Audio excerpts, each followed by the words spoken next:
चलिए बच्चों, आज हम लोग कक्षा 7वीं विषय विज्ञान के अंतर्गत हम लोग अध्याय 7 पढ़ेंगे आज, जिसमें ऊष्मा एवं ताप के बारे में अध्ययन करेंगे। यहाँ पर देख सकते हैं 7.3 दिखाई दे रहे हैं सबको, अवस्था परिवर्तन। आज हम बात करेंगे कि अणुओं में किस प्रकार से अवस्था परिवर्तन होती है, उसको आगे हम लोग चित्र के माध्यम से भी समझेंगे। तो अवस्था परिवर्तन क्या होती है, यहाँ पर देखो अवस्था परिवर्तन दिखाई दे रहे सभी को। अवस्था परिवर्तन देख सकते हैं, यहाँ पर अवस्था परिवर्तन दिखाई दे रहा है ना। तो अवस्था परिवर्तन क्या होता है कि जब भी हम लोग क्या करते हैं, प्रकृति में कुछ अणुओं को रख देते हैं या फिर धूल के कण दिखाई देते हैं, है ना। ऐसे खुले वातावरण में देखेंगे बहुत सारे अणु जो है स्वतंत्र रूप में इधर उधर बिखरे हुए दिखाई देते हैं। वो क्या है, एक अणु है। अणु क्या होती है, छोटे छोटे जो अणु होते हैं अणुओं से मिलकर के बने होते हैं, और वो क्या होती है, हमेशा गतिमान होती है ना।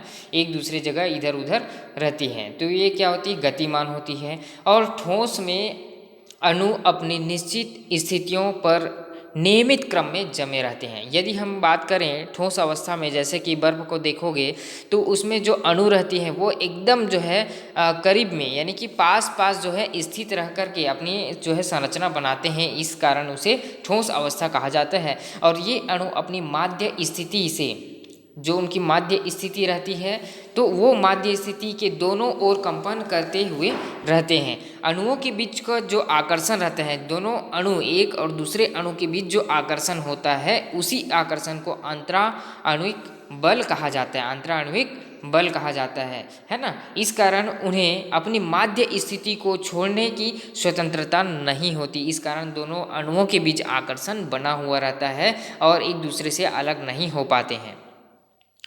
गैस के अणुओं के बीच अंतराण्विक बल बहुत कम होता है, ठीक है। जो गैस रहती है स्वतंत्र रूप से, आप देख सकते हैं कि गैस में क्या होती है, स्वतंत्र रूप से अणुओं में कोई आपस में क्या होती है, अंतराण्विक बल काम नहीं करते हैं, बहुत कम होती है। इस कारण वो दूर दूर होते हैं, लगातार गति करते रहते हैं। इस स्थिति में रहते हैं कि कहीं भी जाने के लिए स्वतंत्र रहते हैं। द्रव के अणु जो होते हैं, जैसे कि हम बात किए हैं गैस की, ठोस की, अब हम बात करते हैं द्रव के अणु। तो द्रव के जो अणु होते हैं गैस के अणुओं की तुलना में पास पास होते हैं, अतः उनके बीच अंतराण्विक बल कार्य करते हैं, ठीक है। अंतराण्विक बल जब ठोस में क्या होती है, बहुत पास पास होती है, गैस में बहुत ज़्यादा दूर में रहती है। लेकिन द्रव की बात करें तो अंतराण्विक बल जो है करीब में रहते हैं और ठोस की तुलना में बहुत कम होते हैं, किंतु गैस की तुलना में अधिक होते हैं। इसको समझना है, ठोस द्रव गैस में जो है अंतराण्विक बल कहाँ पे होती हैं और किस सिचुएशन में रहती है ना। तो ठोस की हम बात करें तो अंतराण्विक जो बल होती है वो एक अणु से दूसरे अणु के बीच जो है क्लोजली बॉन्ड रहते हैं, मतलब एक दूसरे से करीब में जुड़े हुए रहते हैं। इस कारण वो क्या होते हैं, अंतराण्विक बल के कारण आकर्षण बल उसमें ज़्यादा लगी रहती है अपेक्षा द्रव की। गैस में बहुत ज़्यादा होती है, लेकिन अपेक्षा करें द्रव की तो वो थोड़ी कम रहती है। अतः ये अणु द्रव की सीमा के अंदर गति करते हैं, और चूंकि ऊष्मा ऊर्जा का रूप है, मैं बताया था ना पिछली वीडियो में, ऊष्मा जो है ऊर्जा का एक रूप है, और गर्म करने पर द्रव के अणुओं की ऊर्जा अधिक होती जाती है और तेज होती जाती है। यही कारण है कि ऊष्मा लेकर ठोस द्रव और द्रव गैस में रूपांतरित होती जाती है। तो आज हम लोग पढ़े हैं अवस्था परिवर्तन, ठोस द्रव और गैस में किस प्रकार से अवस्थाओं में क्या होती है, परिवर्तन देखने को मिलती है। अब हम बात करेंगे क्रियाकलाप 6 देखेंगे। क्रियाकलाप 6 में आप लोग अवस्था परिवर्तन के बारे में चित्र के माध्यम से समझ सकते हैं। चलिए बच्चों, इस चित्र के माध्यम से हम लोग समझेंगे कि अवस्था परिवर्तन जो होती है ठोस में और द्रव में और गैस में किस प्रकार से अवस्था में परिवर्तन देखने को मिलती है। तो सबसे पहले यहाँ पर देख सकते हैं आवश्यक सामग्री के रूप में हमने क्या लिया है, अवस्था परिवर्तन में एक स्टैंड लिए गए हैं। यहाँ पर देखो स्टैंड लिया गया है जो लंबी से है ना, और एक कांच की छड़ लिए गए हैं। इस हाथ में देख सकते हैं जो पकड़े हुए हैं वो कांच की छड़ लिए हुए हैं, जिसके माध्यम से हम लोग क्या करेंगे, जो बर्फ़ के जो टुकड़े लिए हैं उसको इधर उधर हिलाने के लिए रखते हैं, है ना। और यहाँ पर देखो गर्म करने का साधन लिया गया है, एक जो है गर्म करने का साधन जो है गर्म करेंगे उसमें, और बीकर भी लिया गया है, और बीकर के अंदर जो है बर्फ़ के छोटे छोटे टुकड़े लिए गए हैं, है ना। अब चित्र के माध्यम से समझ सकते हैं कि जैसे ही हम गर्म करने के साधन में क्या किए, एक बीकर लिए हैं और उस बीकर में गर्म जो है बर्फ़ के छोटे छोटे टुकड़े लिए गए हैं, और उस टुकड़े को हम लोग क्या कर रहे हैं, बीकर के माध्यम से हम लोग गर्म कर रहे हैं ना। स्टैंड में जो है लगा हुआ है, यहाँ पर देखो चित्र के माध्यम से देख सकते हैं, जैसे ही गर्म होती जाती है हम लोग क्या करेंगे, उस रॉड के माध्यम से, जो कांच की रॉड पकड़े हुए हैं उसमें इधर उधर हिलाते रहने, और जैसे ही गैस में परिवर्तित होता है और द्रव में परिवर्तित होता है, मतलब जो ठोस है उसको गर्म करेंगे तो स्वाभाविक सी बात है कि वो जो है द्रव में परिवर्तन होगा, उसके बाद गैस में परिवर्तन होगा। तो हमें क्या करना है, यहाँ पर हमने क्या लिया है, बर्फ़ को जो है 300 ग्राम छोटे छोटे टुकड़े लिए गए हैं, और त्रिपाद स्टैंड पर जाली लगा हुआ है। देखो यहाँ पर दिखाई दे रहा है, ये जाली है, ठीक है, एकदम बारीक सी जाली दिखाई दे रहा है ना। उसके माध्यम से हम लोग क्या कर रहे हैं, गर्म कर रहे हैं, और जैसे जैसे हम लोग गर्म करेंगे तो उसके जो है एक ग्राफ बनाएंगे, एक टेबल बनाएंगे, और उस टेबल में हम लोग क्या करेंगे, लिखते जाएंगे, ठीक है। इस प्रकार से ये देखो टेबल दिखाई दे रहा है आप सभी को, तो इस टेबल में दिखाई दे रहा है क्रमांक लिखा गया है, और समय और पदार्थ की अवस्था, ताप। तो हम लोग क्या करेंगे, जैसे ही गर्म किए तो उसके बाद 0 मिनट में या क्या है, हम लोग तुरंत के 0 मिनट मानेंगे, क्योंकि उस समय जो बर्फ़ है वो ठोस अवस्था में है ना, 0 डिग्री सेंटीग्रेड पर है। अब उसके बाद सेकंड क्रमांक लिखेंगे, जैसे ही थोड़ा 1 मिनट हो जाएगा, गर्म करने पर 1 मिनट होगा, तो जो ठोस है, जो बर्फ़ रखी हुई है वो क्या हो जाएगी, थोड़ी सी क्या हो जाएगी, द्रव अवस्था में आ जाएगी।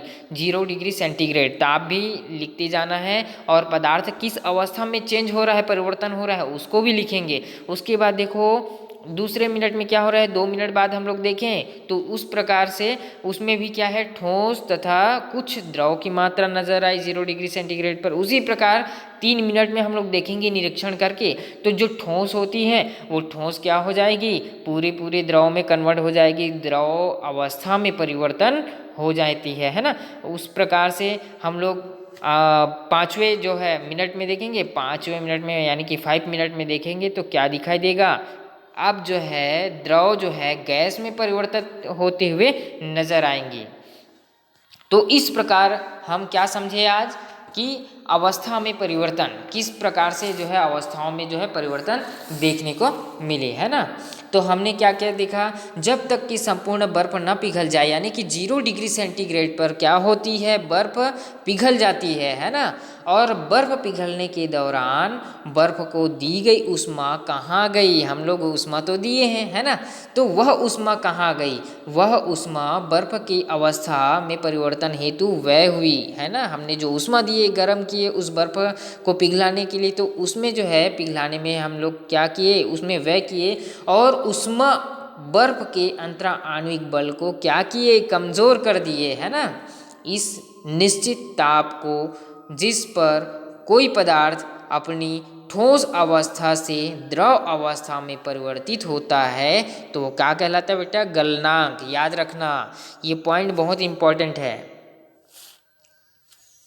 चलो एक बार फिर से देख लेते हैं। इस निश्चित ताप को, जो हमने अभी ताप दिया, वो ताप क्या है, जिस पर कोई पदार्थ ठोस अवस्था में, हम लोग बर्फ रखे थे ठोस अवस्था के रूप में, और जैसे ही गर्म किए तो द्रव अवस्था में परिवर्तित हो गया, तो उसे हम लोग क्या कहते हैं, गलनांक कहा जाता है, ठीक है। और इसके विपरीत द्रव एक निश्चित ताप पर ही ठोस रूप में परिवर्तित होता है।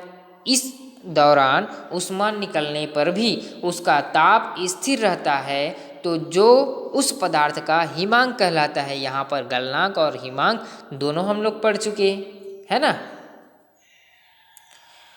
अब नीचे देखो, यहाँ पर दिखाई दे रहा है कि ठोस अवस्था को हम लोग गर्म किए, जैसे पिघलाए तो किस फॉर्म में आ गया, वो द्रव अवस्था में आ गया, है ना। और द्रव अवस्था को हम लोग फिर गर्म किए तो गैस अवस्था में आ गया। तो उसी प्रकार ये क्रम जो है दोनों साइड से चलती रहती है। यहाँ पर दिखाई दे रहा है दोनों तरफ एरो का निशान, ठोस द्रव में कन्वर्ट हो गया और गैस बन गया, और गैस से फिर द्रव में कन्वर्ट हो जाता है और द्रव जो है गैस में ठोस में हो जाता है। तो इस प्रकार ये क्रम चलता रहता है।